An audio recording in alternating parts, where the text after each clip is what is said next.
I am here to introduce our keynote speaker for this afternoon, Pedro Noguera. Pedro Noguera is one of the country's most important voices on education reform, diversity, and the achievement gap.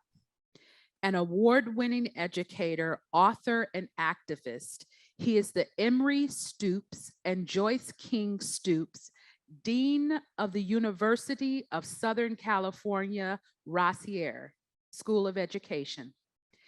His research focuses on ways in which schools are influenced by social and economic conditions, as well as by demographic trends in local, regional, and global context.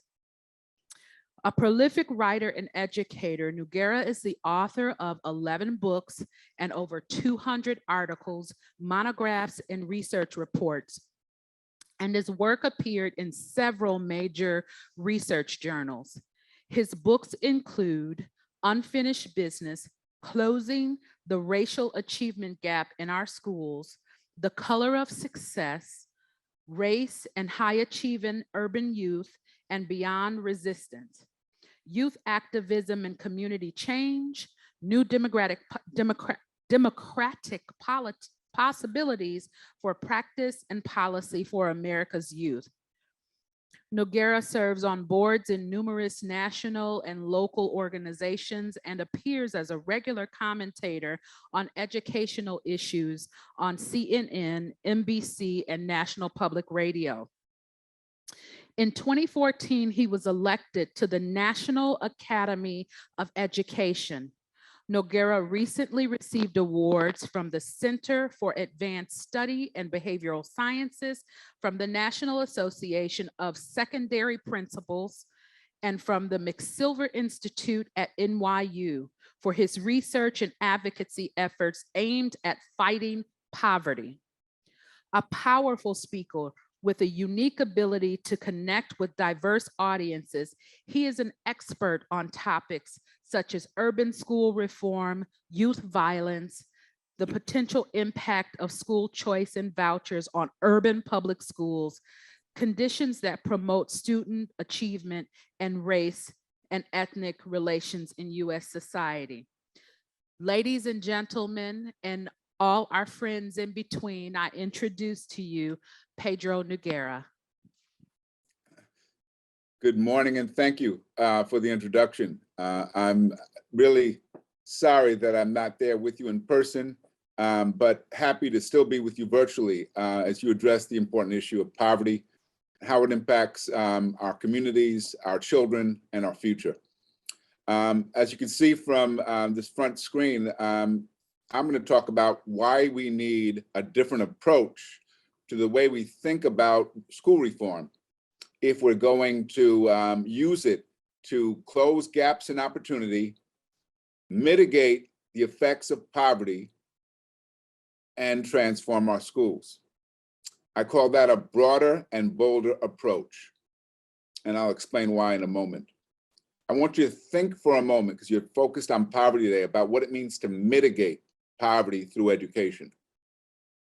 Mitigating doesn't mean curing it. It doesn't mean eliminating it. It does mean that we address the conditions our kids bring with them to school, whether that be hunger, whether that be lack of clothing in the winter, whether that be need of health care, because we know those basic needs affect the ability of our children to perform. It's not reasonable to think that schools can solve the issue of poverty. We need a different approach in our policy and in our country and in our economy to address that. So let me talk about what it's going to take. As we know, we have relied on education to try to equalize opportunity in this country. And for some of us, it's worked. How many of you in the audience today were able to use education to do better economically, socially than your parents, to go to college, to own a house, to experience upward mobility, and to get at least some part of the American dream. I'm one of those people too.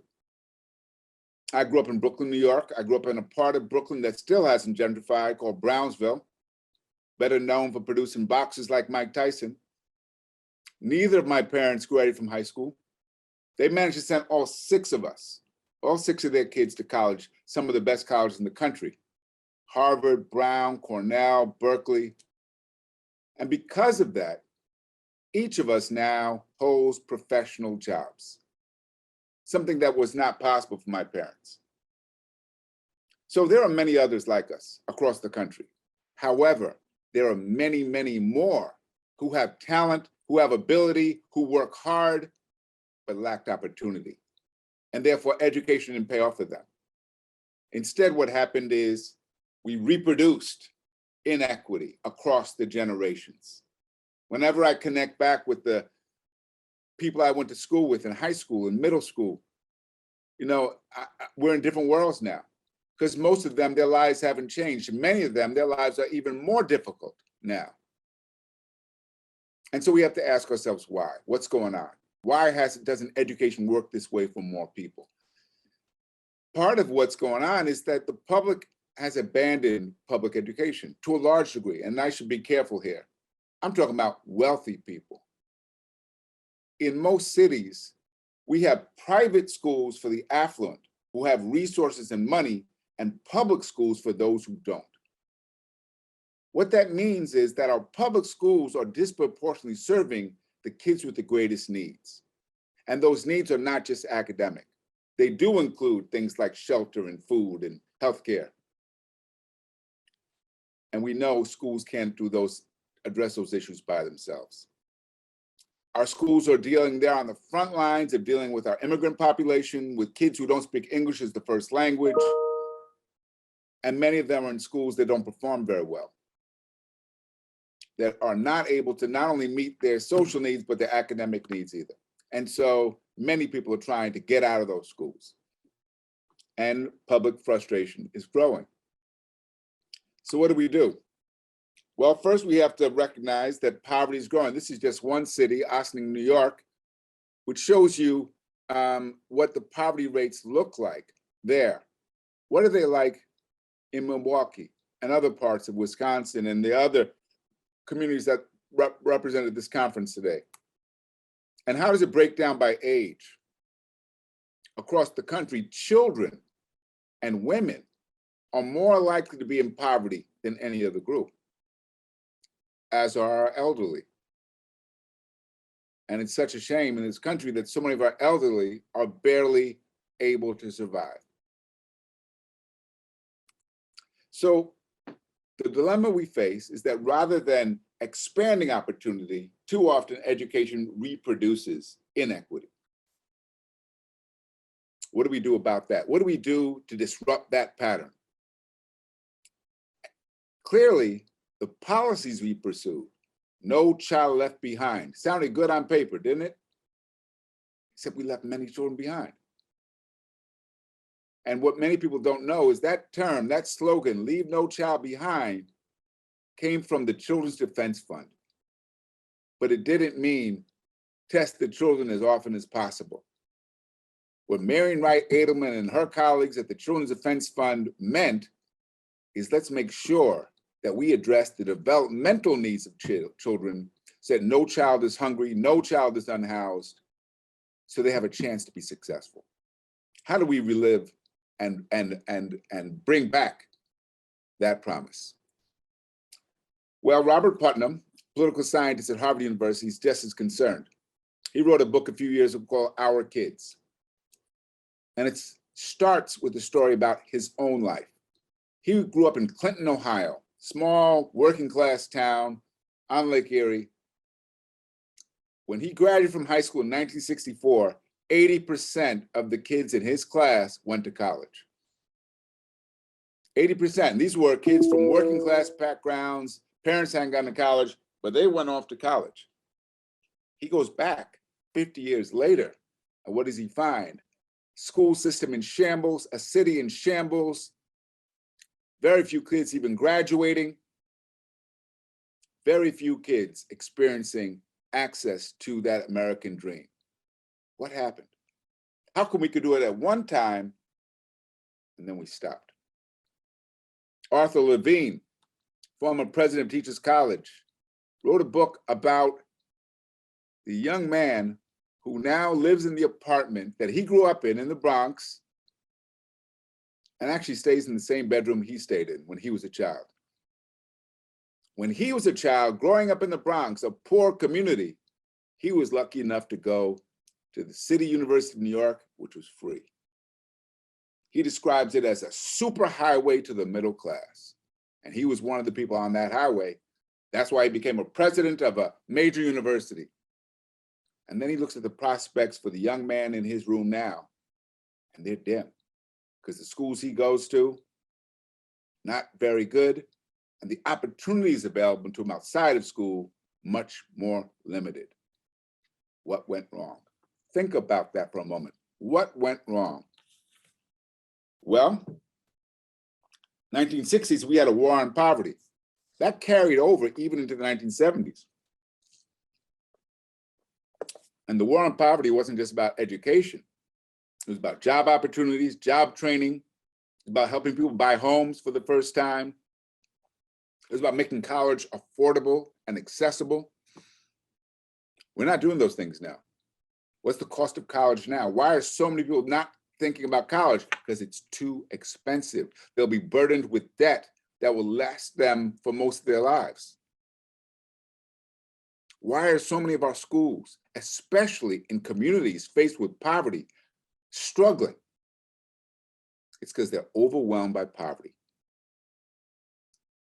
Schools can't address poverty alone. However, and this is very important for our discussion today, under the right conditions, poor children can learn and thrive. Here's the good news. Poverty is not a learning disability. There's no evidence at all because you're poor, you can't learn. However, if we don't get the conditions right, chances are those kids may not learn and certainly won't thrive. So we do know some things about education and how powerful it can be. The World Bank has found for many years that if you want to reduce education, they've studied the globe, the countries that invest in educating women and girls do the most to reduce poverty. I want you to think about that for a moment. Why would educating girls, and we should think about that now with Afghanistan and the girls having been able to go to school, now not being able to go under the Taliban. Why does educating girls have such a profound impact on poverty? Well, because the mother's the first teacher in most families. And when you educate a mother, you educate the children too, because they're learning language from that mother. They're learning to read in many cases from that mother. They're learning the social skills. Women who are educated tend not to have babies while they're teenagers. They have babies later in life, which means they have fewer babies. Fewer babies means there's more money to spend on the babies you have. And what the research shows, when you educate a woman and she's able to earn more, she's more likely than the man to spend what she earns on her family, on her household. So you want to change patterns, you make sure we educate girls. You want to make sure that we educate those who've been incarcerated. Who do we incarcerate? Disproportionately, those we fail to educate. Here's one of the things we know. If you educate a person while they're incarcerated, the chances of them returning go way down. Why? Because education provides access to better jobs and a better life. Something that many of the incarcerated don't have. That's why in most of our states, 2/3 of the juveniles we incarcerate will be back to prison within 2 years. What's more, we have a school to prison pipeline. And that's because those we fail to educate in school, those we are most likely to punish through exclusion, are also those most likely to end up in our nation's prisons. We have to break these patterns. Education's key to breaking patterns. There's all this discussion about what we do to end mass incarceration. How about if we focused on turning our prisons into college campuses, into job training centers, into mental health centers? Because we're 30% of the people incarcerated now are mentally ill. It's a shame. We can do better. So we've got to figure out how to use education as a resource to revive our society, to revive our democracy. Think about this. How many Americans are afraid of vaccines because they've watched fake news? And they think they're going to be controlled by 5G because of something they saw on YouTube. They don't understand the science behind vaccines. They don't understand the science behind climate change. So they don't understand climate change is real. They're too easily manipulated because the education they received did not provide them with the ability to think critically and to seek out reliable information on their own. Thomas Jefferson wrote, "Educate and inform the whole mass of the people. They are the only sure reliance for the preservation of our liberty." He also wrote, "If a nation expects to be ignorant and free in a state of civilization, it expects what never was and never will be." Now, we're not going to focus on Jefferson now. He had his own contradictions in his own personal life. But he was a champion of democracy, and he understood that education was key. It still is. And we should all be concerned about the state of our democracy, because we don't even know how to engage with people we disagree with in a civil and respectful manner without making them our enemies. Democracy's in trouble. So we need to shift our approach to education if we're going to address these issues. For the last 20 plus years, under No Child Behind, and I should say, even though No Child Behind has been revised with Every Student Succeeds Act, most states are still relying upon pressure to try to get schools to improve. Threats. You don't improve, we're going to remove your superintendent, we're going to fire the teachers. We're focusing narrowly on achievement based on test scores. We're assessing kids to rank them, high, medium, low. We're holding students accountable, teachers accountable, treating parents as consumers. Say, choose the school you want, even though we know they don't always have the information, much less the transportation or the access to get to the schools that would serve their kids well. And we're encouraging competition among schools instead of having schools learn from each other and work together. That's what the broad approach calls for, cooperation among schools. It focuses on learning conditions that allow us to bring the best out of kids, cultivate their talent and their ability. The whole child, the physical needs, the emotional and the psychological and social needs are all connected to academic outcomes. It focuses on holding all stakeholders accountable, starting with those who have the most power. Governors, state legislature, superintendents, school boards, teachers, parents, kids themselves. Everybody's got to be accountable if you want to change outcomes. Parents have to be our partners, not a consumer, a partner, a partnership rooted in trust and respect. Because when there's reinforcement at home for the learning in school, kids do better. We should be using discipline to develop character, to focus on values, not rules. Because the sign that a child has been well-disciplined means they're self-disciplined. They don't have to be watched and controlled. So we need a broad approach. And the good news is some schools are moving that way now. They're not waiting for permission. Bruce Cameron reminds us, not everything that can be counted counts. What are we measuring in schools? And not everything that counts can be counted. Think about that for a moment. How many of your kids need a hug in the morning, need breakfast in the morning? Will that raise their scores? I don't care. Give them a hug and feed them anyway. We've gone down the wrong path. So here's the right path. The idea of community schools, and it's being embraced around the country. It's a set of partnerships that allow schools to get the resources to address the academic, the health, the social services that kids need to be successful. The most successful example of this is the Harlem Children's Zone. I'm sorry, the picture's blurry. That's Jeffrey Canada in the middle, founder of the zone. Served 12,000 kids in central Harlem, low-income kids and families from birth through college. It works.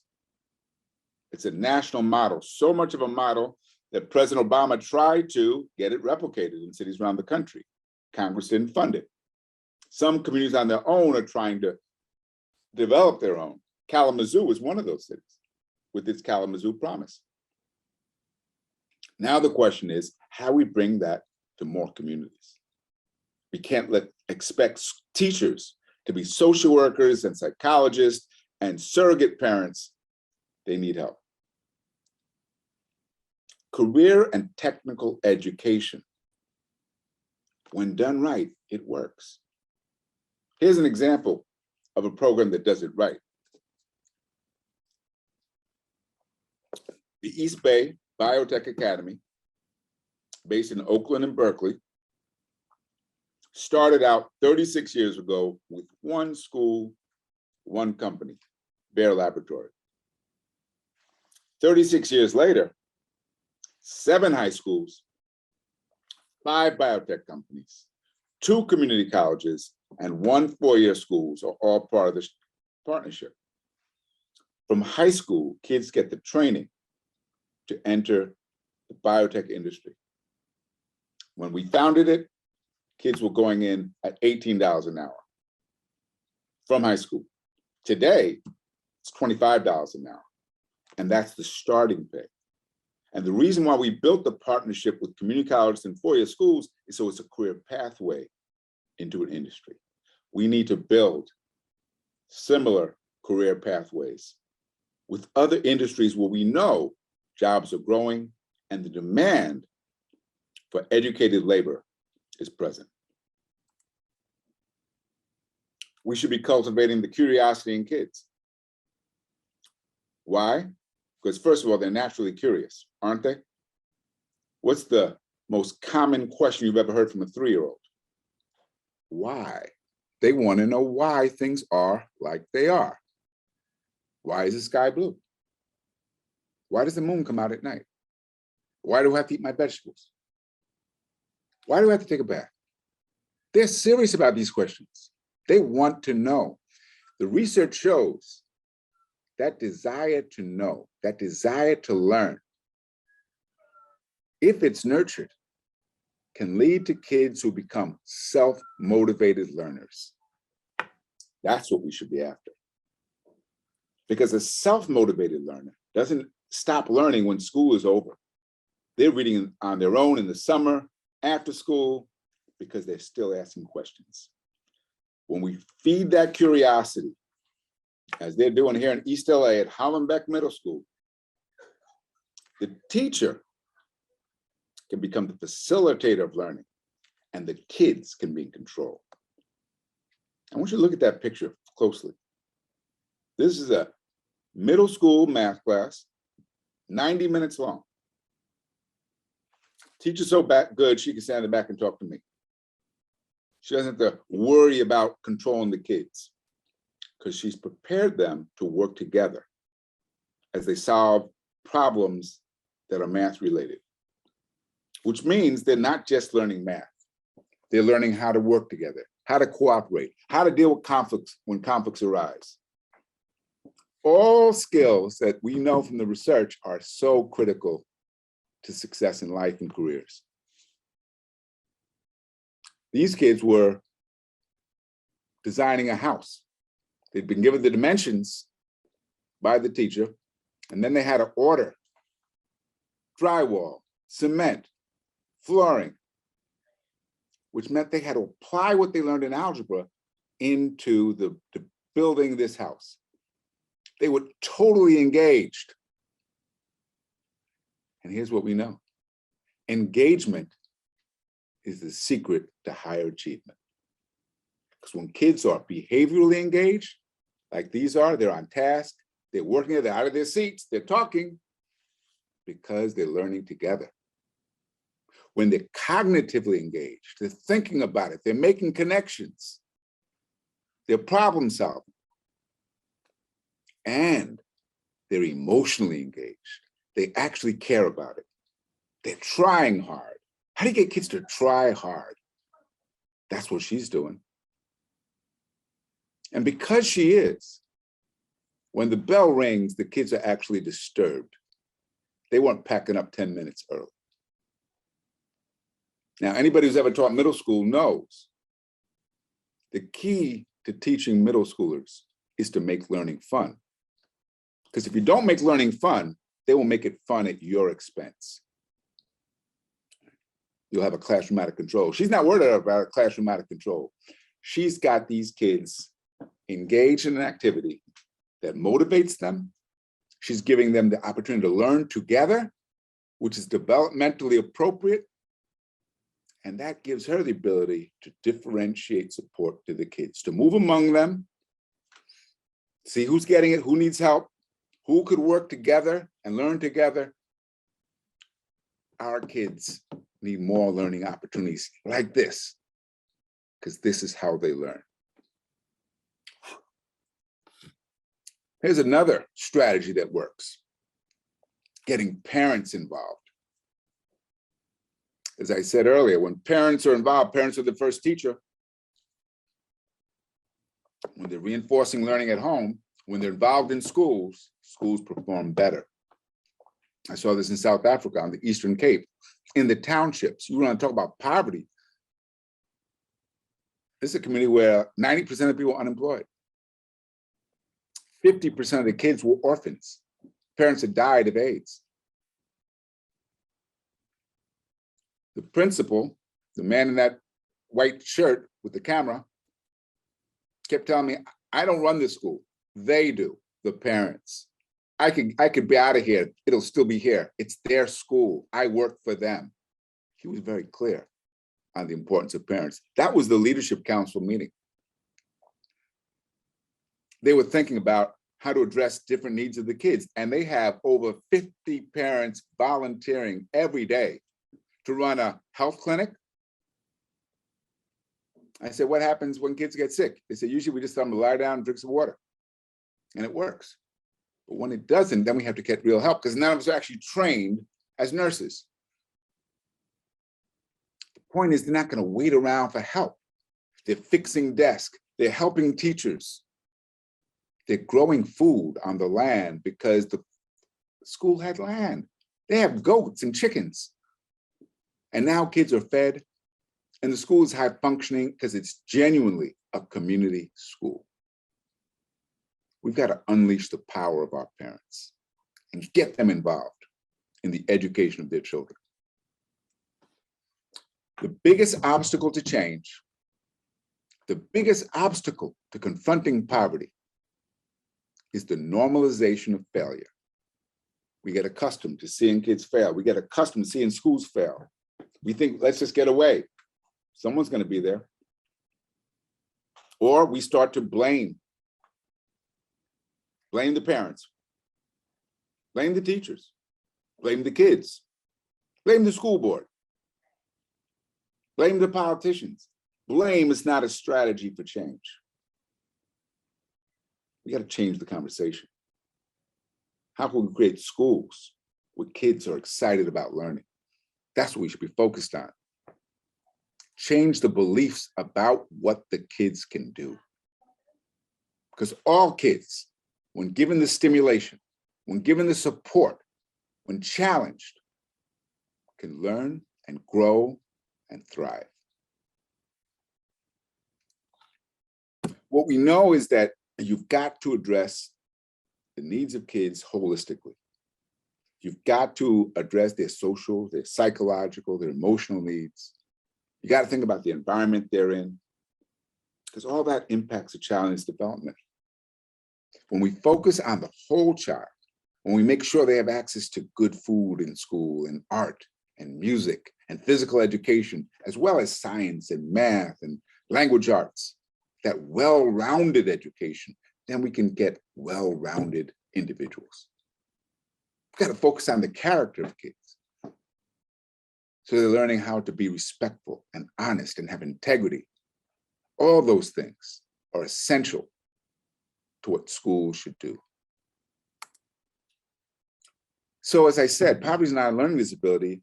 You counter it by empowering your kids and empowering the teachers. Teachers need to know when the classroom door closes, they have the power. How do they use it? Are they using it to build strong relationships, to build trust, to build confidence in the kids, to challenge them? We need to remind them of how powerful they are and how powerful knowledge can be to change lives. We also need to make sure the schools are organized in ways that enable them to serve the needs of the kids, so they have the resources. When we do these things and we put in the systems and bring about the cultural change in schools that allow them to be responsive to the needs of the students they serve, great things are possible. And over again, across the country, I can name schools. Here's the good news. I can name schools that succeed in addressing the needs of any kind of kid. Kids who are homeless, kids in foster care, kids who are recent immigrants, don't speak English. You name the student, you name the challenge, and I can name a school right now where such children are being served well. Here's the problem. Just because I can name one school doesn't mean we solved the problem, because we don't learn from those schools. Because there are so many more serving the same kinds of kids who don't get it. Can't do it. Don't believe it can be done. So we've got to do the right work. And I don't want to say it's easy. It's not easy. But if we're going to build a world-class education system, we're going to have to provide support to families. We're going to have to get the resources, particularly for the most at-risk youth. We're going to have coherence in what we're doing in schools, which means teachers can't work in isolation from each other. They got to plan together. They got to learn together. We got to make sure kids have access to high standards. Otherwise, they're not going to be challenged and they're not going to be ready for college and careers. We got to make sure that teachers are qualified and that their skills match the needs of the kids. We're going to have to use career and technical education to show kids they can use education to improve their lives. The number one reason why we lose kids, especially immigrant kids from school, why they drop out, is to go work. Because they believe it's better to go work and support myself and my family now than to stay in school. Education can change that too. These are the kinds of skills our kids need to be successful in the workplace. It goes far beyond math and reading. So we've got to learn from success. Toronto, our neighbors to the north, have a world-class educational system, despite poverty, despite racial and ethnic and cultural and linguistic diversity. Why?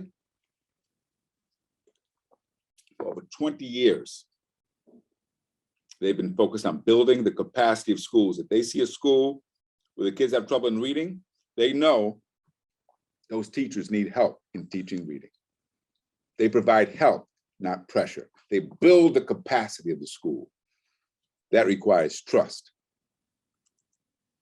Abington, Pennsylvania, right outside of Philadelphia, is showing us how to close gaps in achievement based on race and socioeconomic status. So we have examples. We have examples, and we have universities that should be enlisted to play a role in helping. I'm so glad to be at USC. We have a partnership with the 40 schools that surround us. And we're providing summer learning opportunities to those kids after school, professional development for teachers, this fall, 86 kids from those schools are at USC on full scholarship. What would happen if every university was doing that in its own community? Wow, be a powerful example of what's possible. So let me stop there and open it up for questions. Like to see if I provoked you into thinking about some things, the issues I've raised.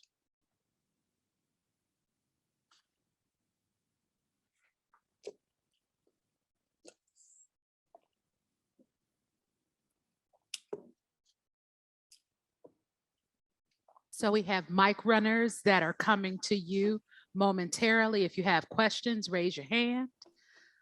Chair Moore, you go first.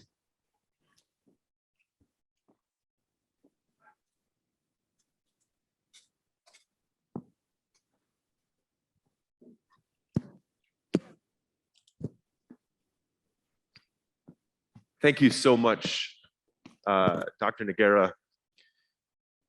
So I want to make sure I frame this in a way that is appropriate. In the 70s, Wisconsin, and specifically Milwaukee, led the nation in the adoption of school choice and vouchers.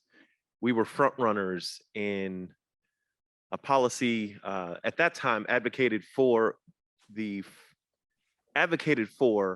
the former Secretary of Education, who shall go unnamed, and the theories were supported often with faulty data about the outcomes for these young people if they were allowed greater control for their academic decisions. So I would love to hear from you.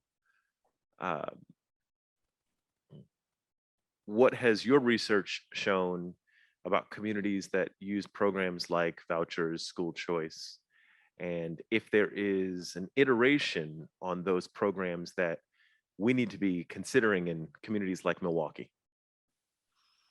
Yeah, thanks for the question. And I've actually been to Milwaukee several times, so I'm familiar with your schools, and I know the struggles you faced. I also know Howard Fuller. Many of you know him. He's been a champion of choice and vouchers. First thing I would say is some of those schools are good, right? Undeniably. I visited them. Not all of them by any means. And so the big problem is we held out choice as a panacea for improvement, and it hasn't worked. There's no evidence that it's worked. Choice only works if all the schools are good choices. What we've done instead is we have some schools that are good, and the lucky ones get their kids there, and then the other ones are left in what's left available.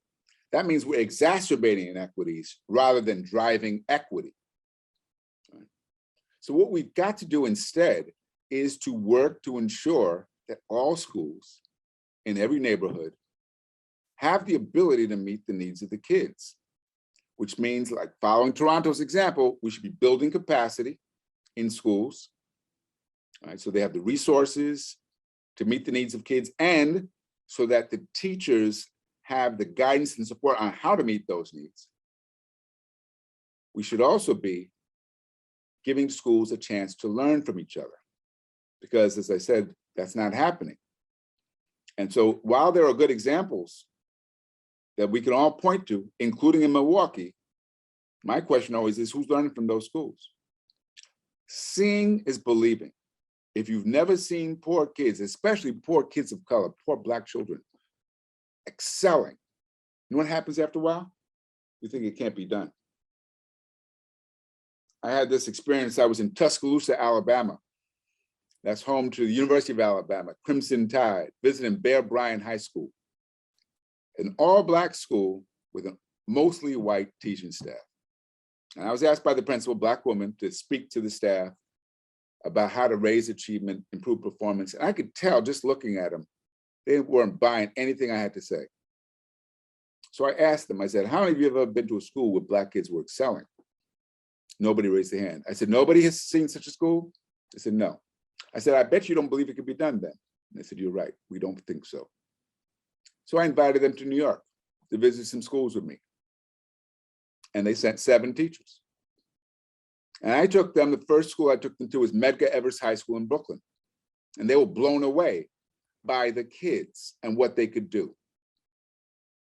They were seeing kids, Black children, who were not only excelling academically, but involved in music and sports and going to some of the top colleges in the country.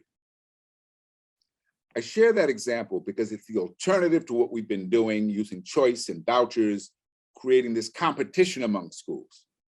When schools learn from each other, when they collaborate, we can spread good knowledge around and increase the likelihood that more kids will get the opportunity to learn. I'll take another question. Another question? Another question. Oh, here we go. Okay. So my question is, because I do agree that our systems do need more hands-on activities.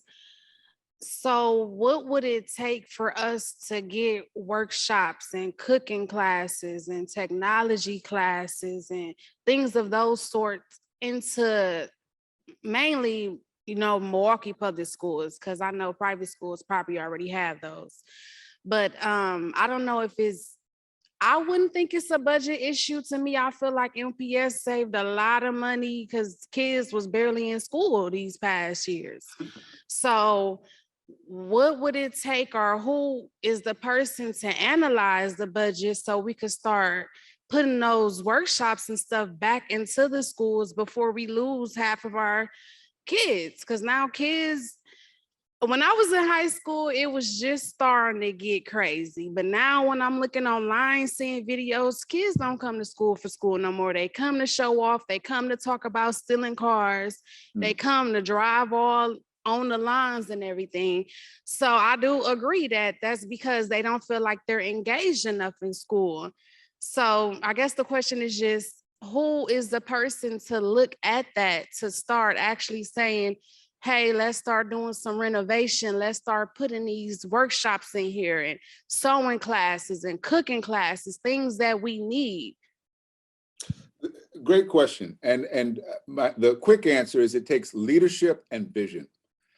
I hope at this conference today, you have the superintendent and members of your school board present, because they need to hear this. They need to have a vision for what's possible. I'll give you an example. I was in Pittsburgh a few years ago, visiting Westinghouse High School, a school that had been great in the past and now is a mess. Nobody wants to send their kids there. And was talking to the principal about the challenge they faced, and we were walking the halls together, visiting classrooms. They were chaotic. Then we get downstairs where the cosmetology unit is, and kids are working. They're on task. They want to be there. They're listening to the instructor, and they're learning something that they can use that's valuable. And I said to the principal, I said, well, look at what's happening here. I said, why don't you have more of this? She said, I don't know. That's why I say it starts with leadership. You mentioned cooking. Imagine if we were training our kids now to become chefs, to work in top restaurants. That's a career, Here in Los Angeles, you can come out as a chef making over $100,000 a year. So we need to be creative in how we think about the opportunities. And cooking is just one example. Cosmetology, biotech, there are lots of examples. We need to be very intentional about getting our kids engaged and preparing them for their future. And that's what's lacking right now. Lack of vision, lack of leadership.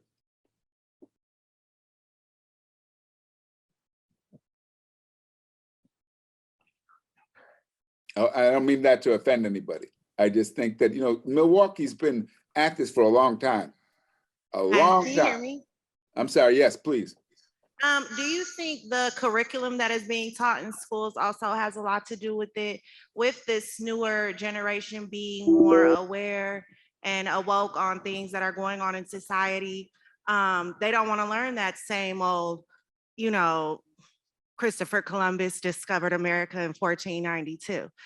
They're awoke, they're aware, They want to, they really want to learn new things. They want to learn, quote unquote, what's right or the correct way. They want to learn about everyone, not just a specific type of people. So do you think the curriculum has a lot to do with why kids are just uninterested as well? Absolutely, absolutely. We expect kids to learn what we teach and the way we teach. And instead, what we should be doing is teaching kids the way they learn with a focus on preparing them to live productive lives. So much of what they're getting in school is obsolete and not relevant to their lives. So therefore, they're not tuned in. You start to address who they are. And I can refer you to some websites. They have communities where the challenges facing the community are integrated into the curriculum. So kids are learning, they're studying their environment, they're studying their economy, they're studying what is going on in their community. So they're learning things that they can apply to address those problems. When education has that kind of relevance, it becomes compelling. Now, to do that, you still have to provide the foundation. Kids have to be able to read, they have to be able to do the math.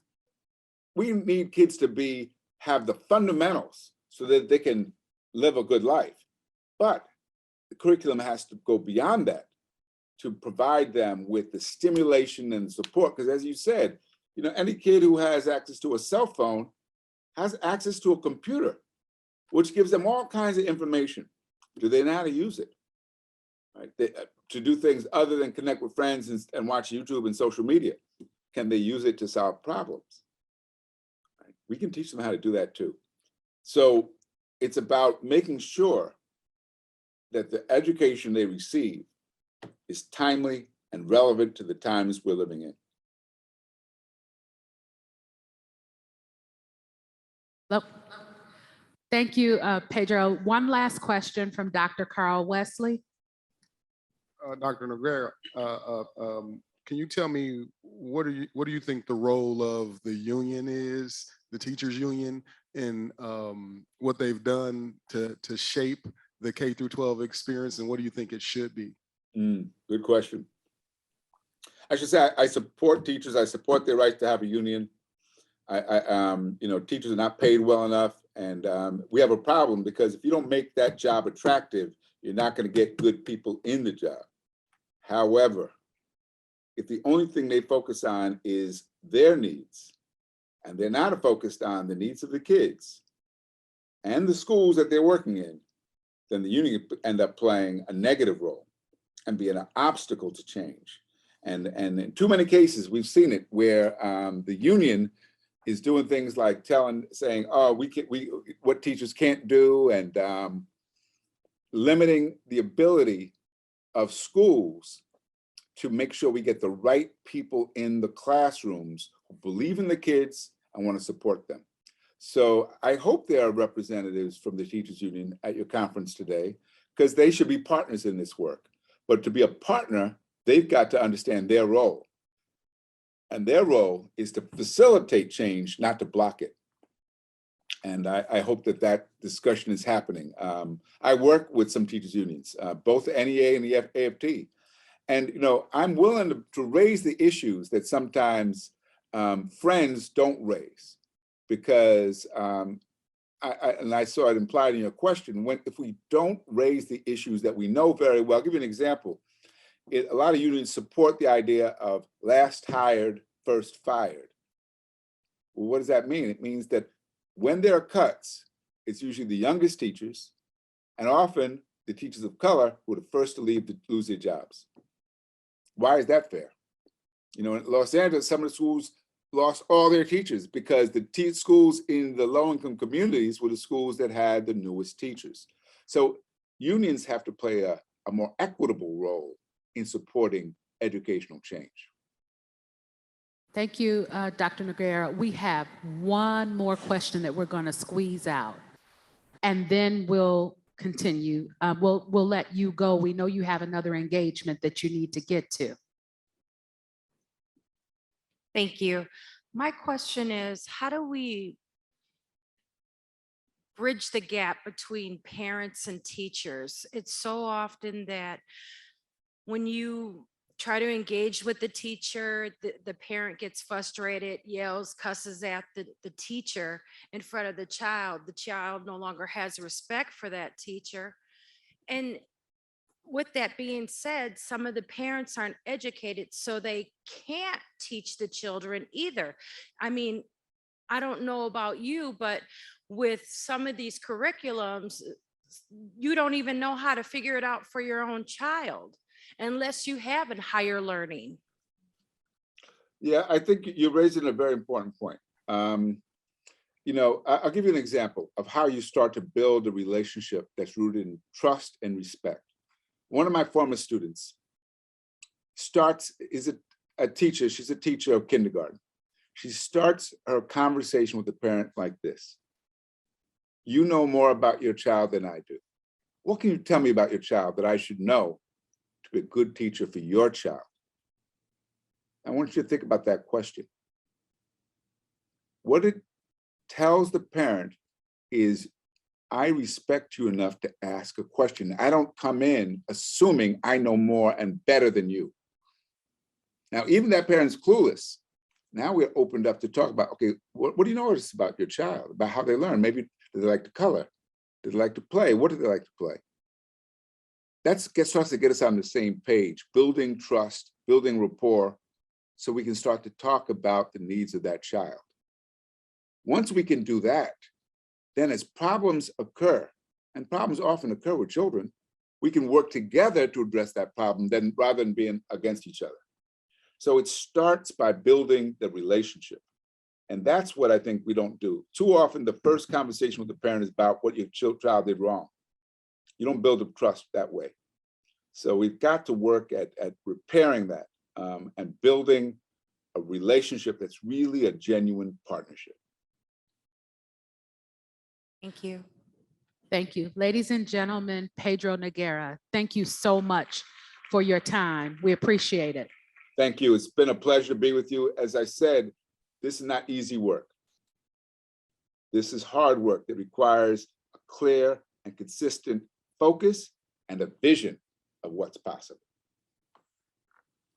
Be well. So long.